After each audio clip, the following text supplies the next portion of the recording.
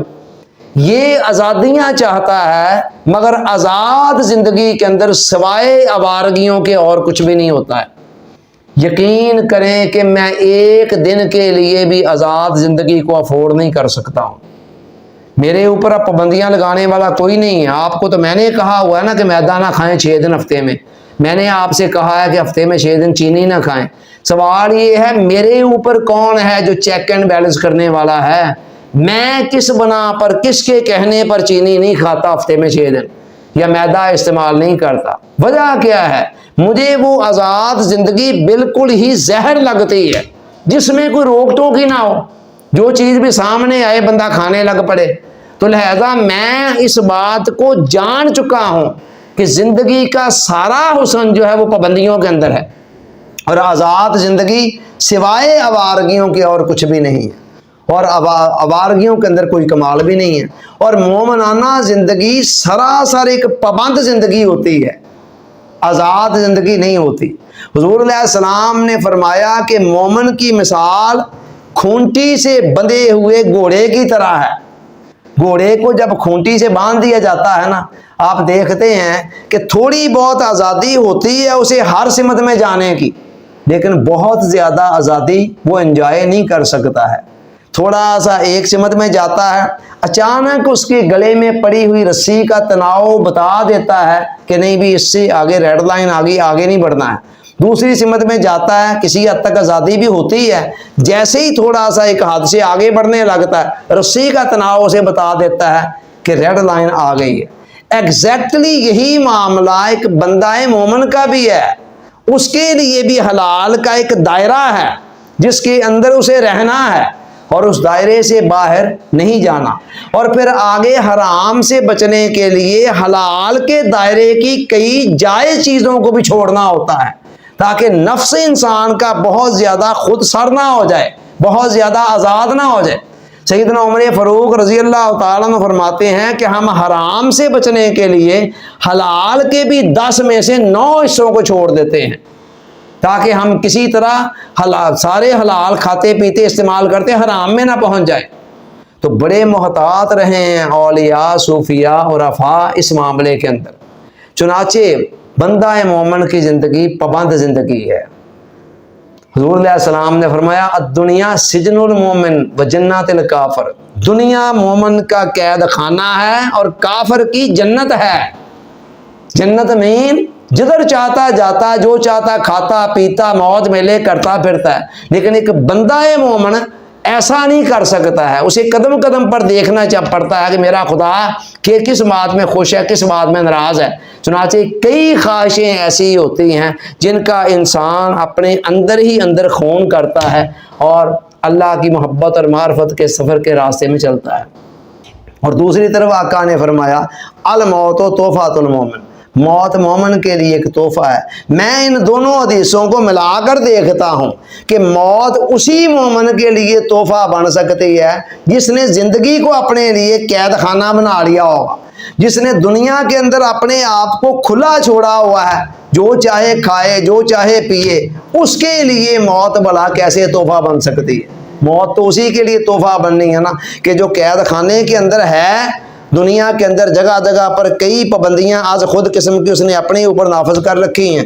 چنانچہ جیسے ہی وہ ان کے دائروں سے نکلنے لگتا ہے فوراً اس کو یاد آ جاتا ہے کہ نہیں اس سے آگے نہیں بڑھنا ہے۔ اس طرح کی پابند زندگی جب وہ گزارتا ہے تو پھر موت آ کر ان ساری پابندیوں سے اسے آزادی دلا دیتی ہے۔ اور صوفیاء نے جیسے کہ کہا کہ زندگی کام کے لیے ہے، قبر آرام کے لیے ہے اور آخرت انعام کے لیے ہے، تو پھر موت آ کر ساری پابندیوں سے اس کو چھٹکارا دلاتی ہے، اور پھر قبر کے اندر آرام سے سوتا ہے، تھکاوٹ اتارتا ہے دنیا کی، اور اینڈ پر آخرت میں جا کر پھر اپنے اللہ سے انعام پاتا ہے۔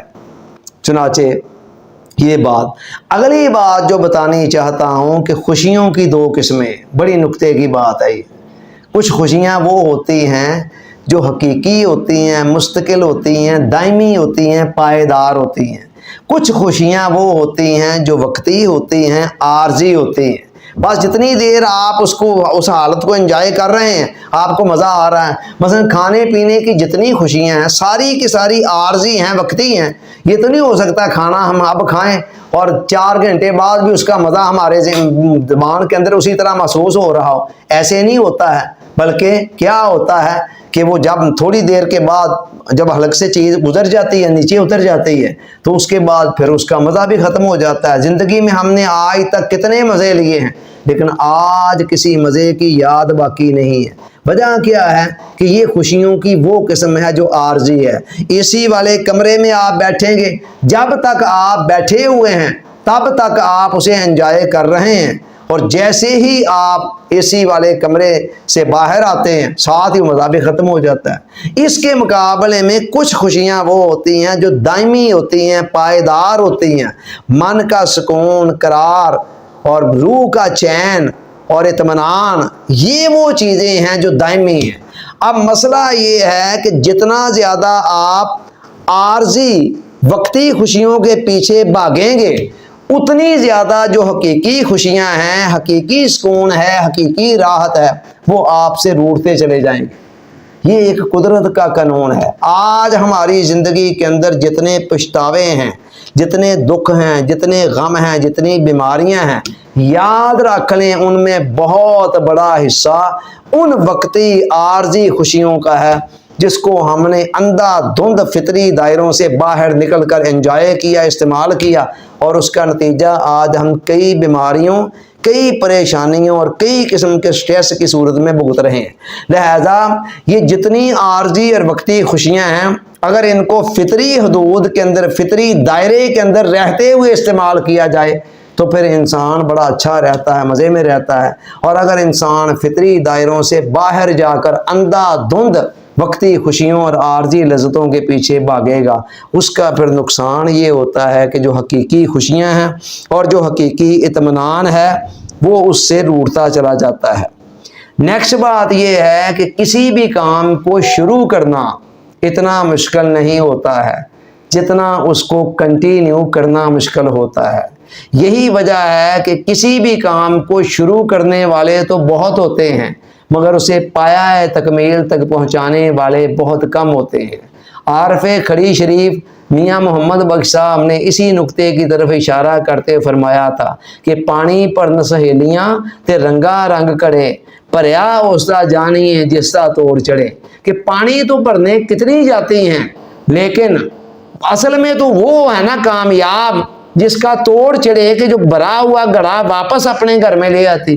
تو اصل چیز اینڈ ہوتی ہے کہ انسان کتنی استقامت کے ساتھ چلتا رہا۔ یہ استقامت اتنی بڑی چیز ہے مستقل مزاجی سے کسی نیکی کے کام پر چلنا، کہ اولیاء اور عرفاء کا یہ کہنا ہے کہ الاستقامت فوق الکرامہ، استقامت کرامت سے بھی اوپر کی چیز ہے۔ ہم لوگوں نے تو ولایت کا معیار یہ بنا رکھا ہے نا کہ جی ہواؤں میں بندہ اڑ کر دکھائے تو بہت بڑا ولی اللہ ہے، جی پانی میں چلنا شروع کر دے بڑا ولی اللہ ہے۔ لیکن خود اولیاء سے بھی تو پوچھیں کہ آپ کے نزدیک اصل کرامت کیا ہے، تو حضرت علی حجویری فرماتے ہیں کہ ہمارے نزدیک اس سے بڑی کرامت اور کوئی نہیں ہے کہ انسان استقامت کے ساتھ دین کی راہ پر چلتا چلا جائے۔ تو وہ کہتے ہیں کہ کرامت سے کہیں بڑی چیز جو ہے نا وہ استقامت کے ساتھ دین کی راہ پر چلنا ہے۔ تو یہ چیز تو استقامت، اور حضور علیہ السلام نے فرمایا احب الاعمال الی اللہ ما داوم صاحبہ علیہ وان کلا، فرمایا اعمال کی دنیا کے اندر سب سے بہترین عمل اللہ کو وہ پسند ہے کہ جس پر انسان مستقل مزاجی سے چل رہا ہو، اگرچہ وہ مقدار کے اندر تھوڑا ہی کیوں نہ ہو۔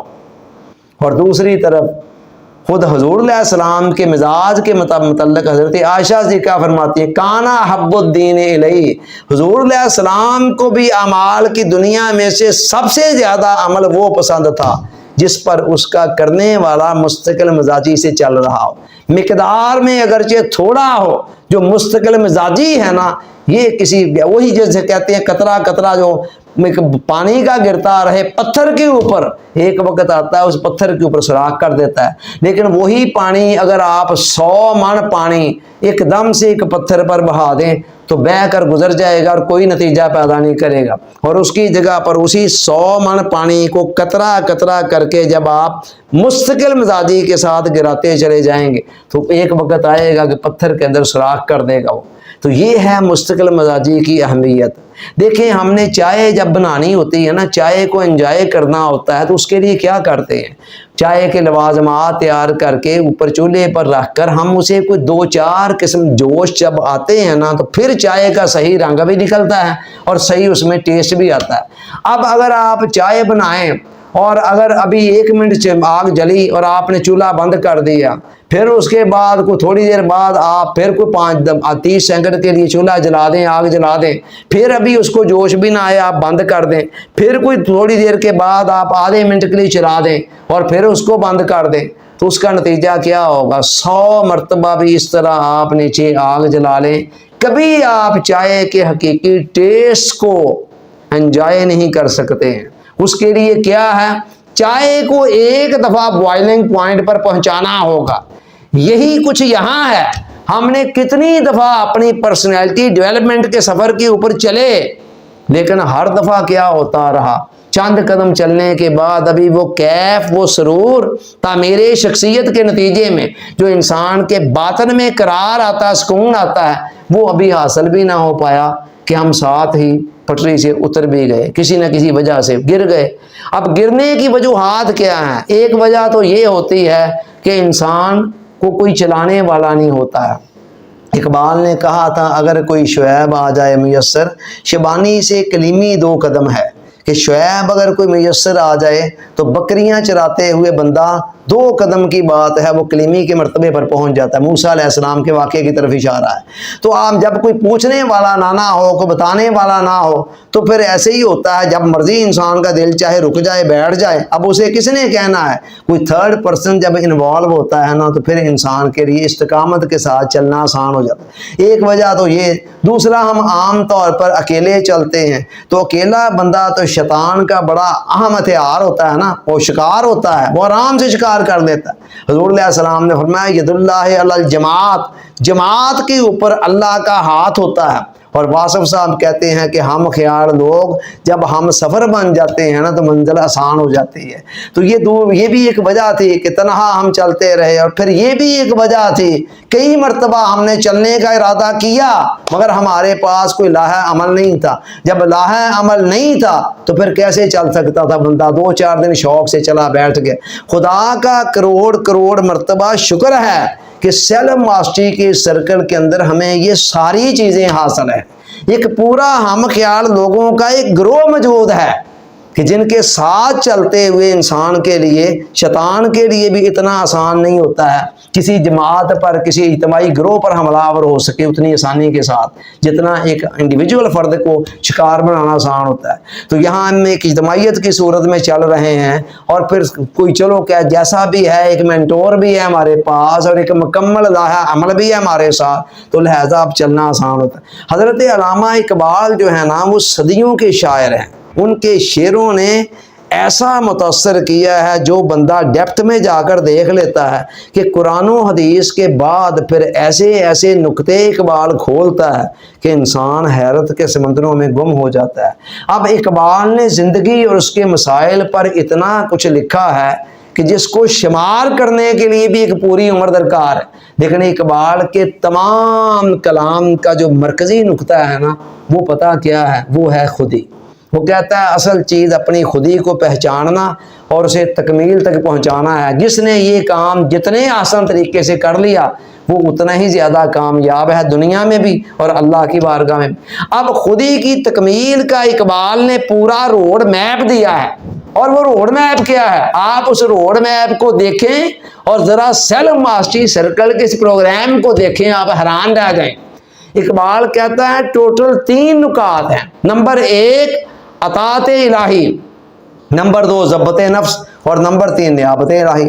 کہتا اطاعت الہی سے بات شروع ہوتی ہے، یہ پہلا مرحلہ ہے، اس سے چلتے چلتے اگلا دوسرا مرحلہ ضبط نفس کا آ جاتا ہے، اور اس سے چلتے چلتے تیسرا مرحلہ نیابت الہی کا آ جاتا ہے۔ اطاعت الہی سے کیا مراد ہے؟ وہ کہتا ہے ابتدائی درجے کے اندر انسان جبراً اپنے اوپر اللہ کے احکام کو نافذ کرتا ہے، جبراً، اور پھر کیا ہوتا ہے، چلتے چلتے پھر جب اس کی ان حکام کی حکمتیں بصیرتیں اس پر آشکار ہوتی ہیں تو پھر اس کی اپنی طبیعت چاہنے لگتی ہے ان کاموں پر عمل پیرا ہونا، اس کو وہ ضبط نفس کا نام دیتا ہے، اسی کو شریعت تقویٰ کا نام دیتی۔ بندہ خود بخود ہی پھر دل چاہتا ہے اچھے کام کرنے کو، برے کاموں سے پرہیز کرنے سے، اور کہتا ہے جب اس پہ تھوڑا سا بندہ آگے چلتا ہے تو اب اللہ کو اس بندے پر پیار آنا شروع ہوتا ہے، اور وہ کہتا ہے بندے اب لے یہ میری ساری کائنات تیرے حوالے ہے، تیرے تصرف میں ہے، یہ ہے کہ اب تو اس میں تصرف کر، اب تو میرا قابل اعتماد قابل بھروسہ بندہ ہے۔ اس کو ایک مثال کے ذریعے سے سمجھا جا سکتا ہے کہ بچہ چھوٹا ہوتا ہے، اس کا منہ ہاتھ دھونے کو دل نہیں چاہتا، والد زبردستی دلواتا ہے، اس کا پڑھنے کو دل نہیں چاہتا، والد زبردستی اسے پڑھنے پہ بٹھاتا ہے، اس کا اسکول جانے کو دل نہیں چاہتا، والد زبردستی بھیجتا ہے۔ چلتے چلتے اسی بچے پر آشکار ہونا شروع ہو جاتا ہے پڑھنے کے فائدے کیا ہیں، منہ ہاتھ دھونے کے فائدے کیا ہیں، اسکول جانے کے فائدے کیا ہے، پھر وہ خوشی خوشی اپنے شوق کے ساتھ یہ سارے کام کرتا ہے، اور جب یہ کرتے کرتے وہ جوان ہو جاتا ہے، قابل ہو جاتا ہے، تو باپ کہتا ہے بیٹے یہ لے، اب یہ میرا گلہ جو ہے، یہ تجوری جو ہے، یہ میری دکان ہے، یہ بزنس ہے، یہ سیٹ اپ ہے، یہ ساری چابیاں تیرے حوالے کر رہا ہوں، اب مجھے تیرے اوپر مکمل اعتماد ہے کہ تو کاروبار کو سنبھال سکتا ہے۔ یہی معاملہ بندے اور خدا کا ہے۔ اس نے پہلے دن فرشتوں سے کہا تھا کہ میں زمین میں اپنا خلیفہ بنانے جا رہا ہوں، نائب بننے کی صلاحیت اس نے ہمارے اندر رکھ دی ہے، لیکن اس صلاحیت کو ایکٹیویٹ کرنے کے لیے ضروری ہے کہ ہم اپنی اندر جو چھپی ہوئی صلاحیتیں ہیں ان کو بروئے کار لائیں، استعمال میں لائیں، اور ان کو نکھاریں۔ اور نکھارنے کا طریقہ کیا ہے کہ پہلے مرحلے کے اندر جبراً اپنے اوپر اللہ کے حکام کو نافذ کریں، جبراً اپنے آپ کو جھوٹ بولنے سے بچائیں، نگاہ کو غلط دیکھنے سے بچائیں، اور اگلے مرحلے کے اندر وہ ہماری طبیعت کا حصہ بنتے چلے جائیں گے، ہمیں انہی کاموں کے اندر مزہ آنے لگے گا، اور آخری مرحلے میں خدا کہے گا میرے بندے اب جو میری کائنات ہے وہ تیری کائنات ہے، اب تو نے اپنے آپ کو ڈیولپ کر لیا ہے، لہذا میں اب تجھے خصوصی تصرف دے رہا ہوں۔ تو یہ ہے وہ خودی، اور آپ اب اس پورے خودی کے فلسفے کو دیکھیں، اور یہ سیلف ماسٹری کی صورت میں ہم نے آپ کو جو دیا ہے، یہ نہیں کرنا ہے، وہ نہیں کرنا ہے، فلاں کام کرنا ہے، فلاں کام کرنا ہے، اس کا مقصد کیا ہے کہ چلتے چلتے آپ کے اندر کی جو صلاحیتیں ہیں وہ ڈیولپ ہو جائیں، اور آپ کے لیے نکھرنا اور اپنی صلاحیتوں کو پالش کرنا اور پروان کی طرف جانا آپ کے لیے ممکن ہو جائے، آسان ہو جائے۔ اس کے اندر پھر آگے کیا ہے آپ یہ دیکھیں، آپ نے غور سے دیکھا وہ پیپر جو ہے مین مینیو کا، اس کے اندر ماسٹر کیز دیکھی ہیں آپ نے، 2 پوائنٹ ہیں۔ کسی بھی معاملے کا سرا اگر آپ کے ہاتھ میں آ جاتا ہے نا تو پھر اس کو پایا تکمیل تک پہنچانا بہت آسان ہو جاتا ہے۔ سرا ہاتھ میں نہ آئے تو پھر بندہ ساری زندگی لگا رہتا ہے۔ اب وہ سرا کیا ہے، ماسٹر کیز کیا ہیں، وہ 2 چیزیں ہیں۔ نمبر 1 خاموشی، پلس ہے 7 اعضاء کے گناہوں سے پرہیز، اور اس کے اندر آگے ایک ماٹو دیا گیا ہے کہ یہ پرہیز کیوں کرنا ہے کہ اللہ کی رضا کو پانا آپ کا مطمع نظر تھا کہ آپ کا خدا آپ سے راضی ہو جائے، اور اس سے بڑی چیز اس کائنات میں تو کیا جنت کے اندر بھی کوئی نہیں ہے۔ قرآن نے جنت کے اندر جو نعمتیں مومنوں کو ملنی ہیں ان کا نقشہ کھینچ کر فرمایا کہ وَرِضْوَانٌ مِّنَ اللَّهِ اکبر، ان ساری نعمتوں سے بڑی نعمت اللہ کی رضا ہے جو بندے کو حاصل ہوگی۔ اس رضا کو پانے کے لیے کرنا کیا ہے، اونلی 7 اعضاء جو ہیں ہمارے جسم کے، سارا نقشہ آپ کو دیا گیا ہوا ہے کہ وہ اعضاء کون کون سے ہیں، کس کس عضو کے کون کون سے گناہ ہیں، پورا نقشہ آپ کو شیئر کیا گیا، آپ نے دیکھا ہوگا۔ اچھا، جب آپ خاموشی اختیار کرتے ہیں تو 50% سے زیادہ کام تو آپ کا بن بھی جاتا ہے، کیونکہ جسم کے سارے اعضاء جو ہیں نا وہ زبان کے تابع ہیں۔ جب آپ کی زبان آوارہ ہے تب آپ کی آنکھیں بھی آوارہ ہیں، کان بھی آوارہ ہیں، ہاتھ پاؤں بھی آوارہ ہیں، زبان باقی سارے معاملات آوارہ ہیں. اور جب آپ نے زبان کو تھوڑا سا کنٹرول میں لے آئے، فضول غیر ضروری باتوں سے پرہیز کرنا شروع کر دیا، تو اس کے نتیجے میں آٹومیٹکلی آپ کا باقی اعضاء پر کنٹرول حاصل ہونا شروع ہو جاتا ہے. پھر اس کنٹرول کو ہم نے یوز کرنا ہوتا ہے کہ 7 اعضاء کو گناہوں سے بچانا ہے، اور اس کے لیے بھی اتنا بڑا ماٹو ہمیں سامنے نظر آ رہا ہوتا ہے کہ یہ دیکھیں کہ یہ میں گناہ کروں گا تو اللہ ناراض ہو جائے گا، اور اس سے بچ جاؤں گا تو اللہ خوش ہو جائے گا. اور وہ ادھر سے وہ ماٹو، ادھر سے خاموشی نے ایک سیلف کنٹرول ہمارے اندر پیدا کیا تھا، اس سیلف کنٹرول کو ہم نے استعمال کیا. ادھر سے سامنے ہمیں وہ ماٹو نظر آیا کہ میں نگاہیں غلط استعمال کرنے لگا ہوں، اس کے نتیجے میں خدا ناراض ہو جائے گا، اور اس نے ہمیں روک لیا. تو یہ 2 کام وہ ماسٹر کی ہیں کہ اگر یہ 2 باتیں آپ کو یاد رہ جائیں، باقی ساری باتیں خود بخود یاد رہ جائیں گی، ساری باتیں خود بخود یاد رہ جائیں گی. تو لہذا آپ نے ساری باتوں پر ایک دم سے فوکس نہیں کرنا ہے. فوکس سے مراد یہ ہے کہ ہر بات کو آپ ہر وقت کہیں یہ بھی نہ کہیں مجھے بھول جائے، یہ بھی نہ بھول جائے.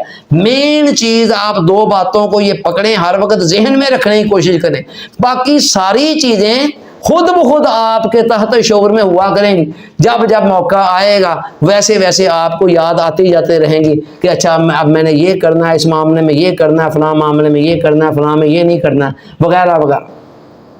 تو اس کے بعد پھر اگلے آپ نے دیکھا ہوگا اگلے پورشن کے اندر کچھ کی پوائنٹس ہیں. کی پوائنٹس وہ پوائنٹس کیا ہیں، ان کے اوپر الگ سے میں نے باقاعدہ لیکچر دیے ہوئے ہیں. پتہ نہیں آپ نے ان میں سے کیا سنا کیا نہیں سنا. باضابطہ طور پر میں نے بتایا ہوا ہے کہ وہ آپ کے تمام ٹینشن، ڈپریشن، آپ کی انزائٹی، آپ کے سٹریس، آپ کے وہموں وسوسوں، ماضی کے پچھتاووں، مستقبل کے اندیشوں، سب کا علاج ہے. ایک طرف تو وہ علاج ہیں، اور دوسری طرف ساتھ ہی ساتھ زندگی کے نشیب و فراز میں چلتے ہوئے زندگی کے سفر میں جو نشیب و فراز آپ کے سامنے آنے ہوتے ہیں، ان کو فیس کرنے کے اندر بھی آپ کے وہ کام آتے ہیں. پھر آخری حصے کے اندر جو اعمال معمولات دیے گئے ہیں، ایک گلدستہ بنا کر آپ کے سامنے پیش کیا گیا ہے. یوں سمجھنے ایک دسترخوان ہے جس کے اوپر بڑی بڑی پیاری ڈشیں سجا دی گئی ہیں. ایک طرف تو یہ ڈشیں جو ہیں آپ کے لیے دوا کا کام کرتی ہیں، آپ کے جسم کو، ذہن کو، روح کو جو مرض لگے ہوئے ہیں، جو بیماریاں لگی ہوئی ہیں، ڈپریشن، ٹینشن، انزائٹی، دوسری تیسری، ان بیماریوں کا علاج کرتے ہیں. اور دوسری طرف آپ کے لیے ایک غذا کا کام دیتی ہے، آپ کے جسم کو پروان چڑھانے میں، ذہن کو نکھارنے میں، اور روح کو پروان چڑھانے کے اندر اہم کردار ادا کرتی ہیں. یہ سارا کچھ وہ معمولات کرتے ہیں. اور یاد رکھیں فطرت کے نظام کے اندر لمحوں کے اندر کچھ نہیں ہوتا، اوور دی نائٹ کوئی نتیجہ نہیں ملتا ہے. آہستہ آہستہ آپ دیکھتے ہیں دن رات میں چینج ہوتا ہے، رات دن میں چینج ہوتی ہے، موسموں کا تغیر و تبدل بھی، نتائج بھی آہستہ آہستہ ہی آنے ہوتے ہیں. لیکن اتنا ہے کہ پہلے دن سے ہی پتہ چلنا شروع ہو جاتا ہے کہ واقعی میں کوئی نسخہ استعمال کر رہا ہوں، اور اس کے نتیجے میں انسان کو نتائج پھر آہستہ آہستہ جب جمع ہونے شروع ہوتے ہیں، ڈے بائی ڈے انسان کی خوشی اور مسرت کے اندر اور سکون کے اندر اور صحت مندی کے اندر اضافہ ہونا شروع ہو جاتا ہے. بیماری، سفر اور ایمرجنسی، یہ 3 حالتیں ایسی ہیں جو نارمل سے ہٹ کر ہیں، اور عام طور پر جب انسان ان میں سے کسی حالت میں سے گزرتا ہے تو پٹری سے بالعموم اتر جاتا ہے، پھر ایسا اترتا ہے کہ چڑھ ہی نہیں پاتا. آپ نے کوشش کرنی ہے ان حالتوں کے اندر بھی. آپ نماز تو 5 وقت کی پڑھنی ہے، اس میں تو آدھی والا بات ہی کوئی نہیں ہے، چلو فرضوں تک بندہ اکتفا کر لے، 7 سنتیں موقع پڑھ لے اور کچھ نہ پڑھے، اتنا تو کرے نا. اور ساتھ جو باقی اعمال معمولات ہیں، جب بھی سمجھے کوئی ایمرجنسی یا زیادہ ایکسٹرا اور مصروفیات ہیں، عمل نہیں ہو پا رہا سب پر، ہر عمل کو آدھا آدھا کر لیں، نو پرابلم، کچھ اور کم کر لیں، زیادہ مجبوریت، لیکن ناگے کی نحوست سے حتی الوسع بچے، کوشش کرے باقاعدگی سے. اور اگر کہیں ناگا پڑ بھی گیا ہے، نہیں بالکل بندے کی اپنی سستی کاہلی کی وجہ سے، تب بھی کم از کم ڈیلی شیٹ کو ضرور فل کر کے بھیجے، چاہے سارے ہی کراس لگا کر بھیج دے. کم از کم رابطے میں تو بندہ رہتا ہے، پروسیس میں تو رہتا ہے. آج اگر کراس بھی لگا کر بھیج دے گا تو کوئی بات نہیں، کل کو انشاءاللہ ان کی جگہ پر پلاسٹک بھی لگ جائیں گے. اور اگر آج یہ سوچا کہ یار میرے تو کراس زیادہ لگ رہے ہیں میں نہیں بھیجتا، تو آپ کل کو ویسے ہی پھر آرام سے بیٹھ جائیں گے، کل بھیجیں گے ہی نہیں. اور شیطان یہی تو چاہتا ہے کہ یہ اس اجتماعیت سے باہر آئے، پھر میں دیکھو اس کو کس طرح شکار کرتا ہوں. آپ نے اس کا شکار ہونے سے بچنا ہے. تو لہٰذا یہ چند ایک چیزیں تھیں جو میں آپ کے گوش گزار کرنا چاہتا تھا اور آپ کو بتانا چاہتا ہوں کہ اہم بات یہ نہیں ہے کہ آپ کس رفتار سے چل رہے ہیں. اہم بات یہ نہیں ہے, اچھی طرح سے سن لیں, آپ کس رفتار سے چل رہے ہیں. اہم بات صرف یہ ہے کہ کیا آپ چل رہے ہیں. اگر آپ مسلسل چل رہے ہیں, چاہے رینگ ہی رہے ہیں, آہستہ آہستہ جوں کی رفتار سے بھی چل رہے ہیں, ایک نہ ایک دن آپ نے منزل پر پہنچ ہی جانا ہے. اور اگر آپ نے سفر کو سٹاپ کر دیا تو پھر چاہے آپ خرگوش کی رفتار سے چل رہے تھے, ہوائی جہاز کی رفتار سے بھاگ رہے تھے, ہوائی جہاز ہے وہ اپنی ہزاروں میلوں کی پر گھنٹہ کی سپیڈ سے بھاگ رہا ہو, راستے میں جا کر کسی جگہ پر وہ رک جائے اور وہاں پر رکا رہ جائے, اس کی ساری رفتار زیرو ہوگی, منزل پر تو نہ پہنچ سکا. اور دوسری طرف کھوتی ریڑھی بھی اگر چل رہی ہے, چنگچی رکشے کی رفتار پہ بندہ چل رہا ہے, پیدل بھی چل رہا ہے, چلتے چلتے چلتے چلتے ہر قدم کے نتیجے میں فاصلہ کچھ کم ہو رہا ہے نا. لہذا اہم بات یہ نہیں ہے کہ آپ بھاگ رہے ہیں, دوڑ رہے ہیں یا آہستہ آہستہ چل رہے ہیں, آپ کے کراس کتنے لگ رہے ہیں اور آپ کے پلس پوائنٹ کتنے. اہم بات یہ ہے کہ کیا آپ باقاعدگی سے کلاس لے رہے ہیں, باقاعدگی سے شیٹ فل کر رہے ہیں اور پروسیس میں اپنے آپ کو رکھا ہوا ہے اور چل رہے ہیں, بہرحال چاہے تھوڑی آہستہ سپیڈ سے چل رہے ہیں. زیادہ اہم چیز یہ ہے. تو اللہ تعالیٰ اس سفر کے اوپر آپ کو استقامت عطا فرمائے. انشاءاللہ صبح سے آپ کا سفر شروع ہو رہا ہے. بڑی باتیں میں نے رات کے لیکچر میں کر دیں, بہت ساری باتیں آج کے لیکچر میں کر دیں, اور اس سے پہلے بہت ساری باتیں کورس انٹروڈکٹری لیکچر میں کی تھیں, پھر کورس اوور ویو لیکچر میں کی, پھر اس کو جو ان باتوں کے اندر جو میں نے ریفرنس دیا تھا پچھلے 3 لیکچرز کا وہ بھی آپ سے شیئر کیے جا چکے ہیں. وہاں اور زیادہ ڈیٹیل کے ساتھ ساری باتیں موجود ہیں. تو کوئی چھوڑی نہیں ہے چیز, ہم نے کوئی ضروری جتنی چیزیں تھیں سب بیان کر دی ہیں. تو اللہ تعالیٰ سے دعا گو ہوں کہ آپ کو استقامت کے ساتھ چلنے کی اور جو نتائج ہم آپ کو بتا رہے ہیں ان کو اپنی کھلی آنکھوں سے دیکھنے کی توفیق عطا فرمائے.